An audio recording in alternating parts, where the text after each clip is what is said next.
Good morning, happy Friday, everyone. It is Friday. We are pretty much 2/3 of the way through October already. I just realized that. Man, this month went fast. I mean, I guess it's easy for time to fly by when you're really looking forward to things happening at the end of every week. And I've got some big things going on this weekend, so yeah, I'm feeling good about that. But I have to talk about my low, my high, my act of kindness. First of all, my low is, for whatever reason, my lower back started hurting me. I mean, honestly, it's nothing that simple ibuprofen can't fix. You know, or at least I don't feel any pain anymore. But, I don't know, it means because usually it's like a virus that's like in my back for some reason. Like, sometimes my back hurts, sometimes it doesn't. Like, after about a day or so, it goes away. So, I essentially just, go about the rest of my day after, I take ibuprofen, of course. Which, I'll be taking after I, complete this video. My high is yesterday's episode of Hot Ones. It was awesome. Got to learn a lot about Mick Foley. I'll be talking about that momentarily. And for my act of kindness, I had to go grab I had to do some errands for my grandmother. So yeah, it was a pretty okay day. It was. But enough about that. We got Hot Ones to talk about. So, for those of you who don't know, Mick Foley is the Wrestling Hall of Fame. He, he's an actor, a director, so he's done his fair share of stuff. Basically, he's The Rock, only much less well known. That's the only comparison I can really make to him. I mean, The Rock's never directed anything, but, he's obviously wrestled. He's been an actor. It kind of fits. So let's see. When he was on Hot Ones yesterday, for those of you who don't know how this works, I write down my notes from each question and I go over them and see what my thoughts on them are. That's usually my thing. Let's see. This is interesting because the first question Sean asked was, were there any small town matches that, to Mick Foley's opinion, were just as big as any pay-per-view match? Well, you have to understand, every wrestler that you see on the pay-per-views and stuff like that, you gotta work your way up from the bottom. And when you're working your way up from the bottom, every small town match feels like they feel bigger than the ones you see on TV. Because those small town matches are the ones that get you noticed. Seriously, there's a guy I knew who used to do that sort of thing, being professional wrestling. And it's grueling work. You gotta drive hours and hours and hours just to get to one destination for one night. And chances are, even if you do get paid, it's not as much as you would think it is. It's actually pretty crazy. Not to mention, there's a lot of you get hurt doing this job. It's tough. It's a pretty difficult lifestyle, and God bless anyone who thinks they can do it. He talked about the Foley risk-reward analysis.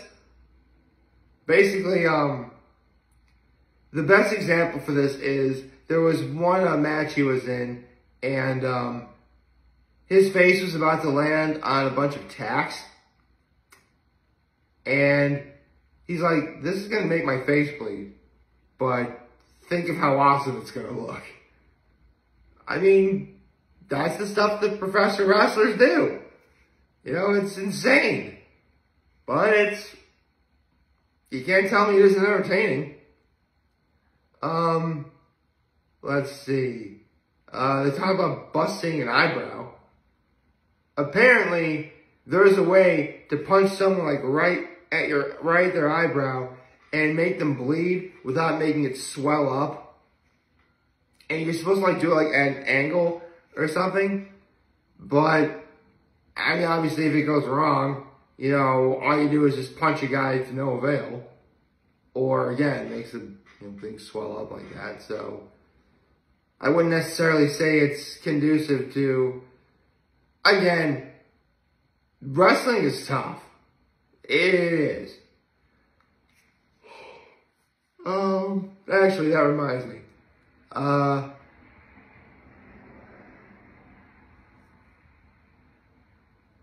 Actually, whether or not the whole wrestling is a real or fake thing, they do touch on that a little bit, but I'll get to that question in a minute. They talked about what was great and what was awful about playing at Corcoran Hall in Tokyo. And, like, not much of a low light per se, but the highlight is when you're, like, doing wrestling and stuff like that, and, like, the camera gets you when you're feeling like, yeah! Like, you can't fake joy. Like, you can't fake happiness. And believe me, as someone who's been making videos for almost 6 full years now, I can attest I've been a lot of emotions on the spectrum, okay? And I can tell you that I haven't faked a single one of them. You know, whenever I was happy on camera, you guys knew about that. Whenever I was sad on camera, you guys knew about that. So, everything in between. So, yeah. When Mick Foley says you can't fake joy on camera, I actually take pride in that. Because, again, everything I've done over the last almost 6 years now. Believe it or not, it is true that his character of Mankind was inspired by Mary Shelley's Frankenstein, which is a book I actually have read before. And it's also true that he wrestled a bear. And it's funny because he's talking about wrestling the bear.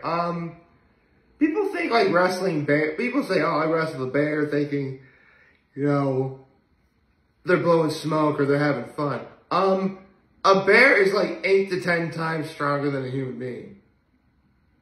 Like, you can't wrestle a bear. Like, the best you can do is, like, pretend to play dead. And hopefully run. Hopefully the bear won't catch you. To be honest, seriously, like, I know you're supposed to play dead when you're up against a bear. I hear you're not supposed to play dead when you're up against a bear. Like, which is it? Because I've heard, like, both arguments one way or the other. Because, like, if you play dead, the bear's gonna think you're dead, and he's not gonna want anything that's dead, so the bear's gonna walk away. But, like, I hear you're also supposed to, like, stand your ground and be like, rah! Like, I hear you're supposed to do that, too. That one sounds less logical to me. Like, the playing dead thing seems more believable to do. But, I don't know, maybe some people really are that crazy. Hold on a second. Screen was going dark. This is the one if it was like a real or fake thing. Because Sean asked, is it typical for wrestlers to direct performances with much degree of specificity? And Mick Foley said, now it is. See, nowadays producers are going to seek out wrestlers and try and get like the best camera shot when they do whatever it is they do. Like, the flying elbow that Mick Foley did and stuff like that. Like, you gotta get that, you gotta like get the perfect shot, you know?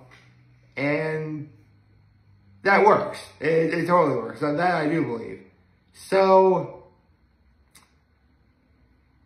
I guess in a way, it debunks a little bit of the whole real or fake thing. Because here's the thing. In my heart of hearts, I do believe that some of that stuff is real. I do. I mean, you can't really fake blood. And again, you can't fake joy on camera either.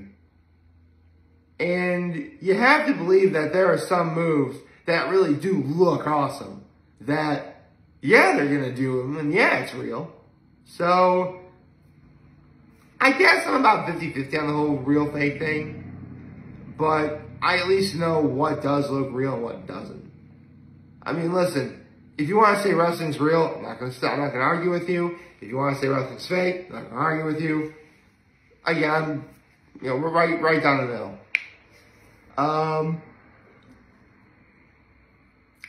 Actually, speaking of the fact he was Mankind, because Mankind was a mask, he talked about Stanley Sherman being a master at his craft. He was a mask maker.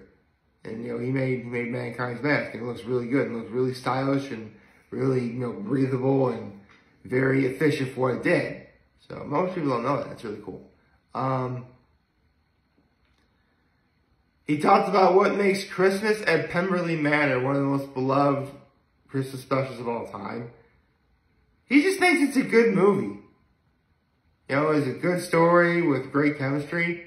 But then he started talking about, some of the crushes he had. During the pandemic, he developed a crush on Jessica Loudons. Which, okay. I mean, the thought never occurred to me that I could have looked up any kind of crush during the pandemic. That never crossed my mind. I mean, I don't know. Don't get me wrong. There are some celebrities that I do crush on, and there are some celebrities that I do think are absolutely beautiful. But during the pandemic, when stress was at an all-time high, not entirely sure that's a good idea. But some people probably did that. I'm not going to argue that. I mean, I guess in a way it was to get through that difficult time that everyone was going through. I mean, look, you can only say that the world has gotten better. The world is never going to fully recover from, what happened in March of 2020. They're just going to say that things have gotten better. And they have. I definitely feel that things have genuinely gotten better. I mean, there was a time when some guy I knew said that this world is going to be like this until, 2022. Which, I mean, it's late 2023 now. And, you don't really see many people quarantining indoors for weeks on end anymore. So, yeah, I would definitely say that the pandemic has gotten better. His all-time favorite Jim Ross call happened in the same match, which is, God is my witness, he's broken in half, and enough is enough, can someone stop the damn match? That, and according to him, it happened in the same match, so, that's cool.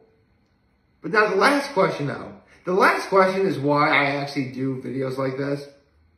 Because every once in a while, you hear a question you hear the answer to a question, and it really resonates with you. And for me, no doubt, it was one such instance was yesterday's episode. When Sean asked, is there any what is your lasting influence on wrestling? Mick Foley's lasting influence on wrestling. And he likes to think that he treated people well. And I totally get that. I'll tell you why. Because look, I'm not big, I'm not famous, I'm not rich or any of that stuff. And I am far away from being perfect. But I like to believe that more often than not, I really did try and treat people with respect. And I really do like to think that I tried and therefore put more effort into trying to be a good person than to not be a good person. So, I guess many, many, many years from now, hopefully, when I'm long gone, I do hope someone sees all these videos. I do hope that someone goes through this and says, you know what? He may not have been that great of a guy, but you know, he was a good guy. He was a good person. He was a good guy, a good man. And, you know, I'll take that. I mean, listen, we live in a day and age where, like, I mean, we live in better times, obviously. We live in times when, you know, love won, you know, equal rights are, I wouldn't say they're there, but they're definitely better than they used to be. And you got people like I am who fit the description of, you know, white male who, you know, is quote unquote responsible for all the problems in the world. And whether that's true or not, I'm definitely not going to go down as a bad person. I don't want to do that. So yes, Mick Foley, I feel you. I really do like you. I definitely think I like to believe I treated people well. And I hope there are some people who feel that way too. I hope you all liked this video, and if you did, like and subscribe to my channel, and you'll follow me on all the social media platforms that I'm on. As always, I am very humbled that I made this video for all of you guys who watch and enjoy for today. Hope we have a wonderful, wonderful, wonderful Friday. And remember, if any of you guys want to talk or chat, we're going to be here to let you know. So, everybody, take care and make good choices. 607 all day, baby. Oh, right. I forgot to mention that the Jaguars won. So now I'm 1-0 for the week. Cool.